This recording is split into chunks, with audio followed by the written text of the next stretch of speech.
2 minutes pour comprendre. Aujourd'hui, je vous parle d'amylose et plus particulièrement d'amylose inflammatoire. On en parle ensemble, tous les deux, professeur Georgien Laval? Eh bien oui, donc l'amylose inflammatoire, elle a d'autres noms. On peut appeler l'amylose AA parce qu'il y a une protéine qui va se déposer qui s'appelle la sérum amyloïde A, donc AA, SAA, donc amylose AA.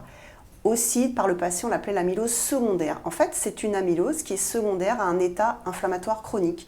C'est-à-dire que le patient a de l'inflammation chronique et cette inflammation va entraîner une élévation de plusieurs protéines de l'inflammation. Il y en a une qui est connue qui s'appelle la CRP, C-réactive protéine, et l'autre qui est moins connue qui s'appelle la SAA, sérum amyloïde A protéine. Et cette protéine, si elle se dépose et qu'elle est trop longtemps élevée dans le sang, eh bien, elle va former des fibrilles, et les fibrilles vont former des plaques, et les plaques vont entraîner le phénomène d'amylose dans certains organes, comme le rein. L'amylose, c'est grave ou pas? Ça peut être grave, l'amylose inflammatoire, c'est pour ça qu'on en parle, parce que si ça se dépose dans les reins, ça va bloquer leur fonctionnement et les patients vont avoir une insuffisance rénale qui peut conduire à la dialyse dans environ 25 à 30% des cas.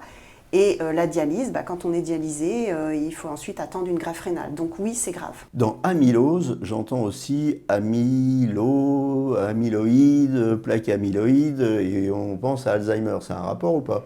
Pas du tout. Le seul point commun, c'est que dans ces maladies amyloïdes, il y a un dépôt d'une protéine amyloïdogène et dans l'amylose A, c'est la SAA qui va se déposer. Qu'est-ce qui doit nous alerter en tant que patient? Malheureusement, il y a très peu de signes d'alerte, sauf quand on est déjà au stade d'insuffisance rénale avec des œdèmes des membres inférieurs. Donc si le patient a des symptômes, notamment des œdèmes des membres inférieurs, il doit consulter son médecin qui va contrôler la fonction des reins, l'inflammation, et s'il y a de l'inflammation, alors il va rentrer dans un circuit pour comprendre la cause et traiter cette amylose inflammatoire. Merci beaucoup.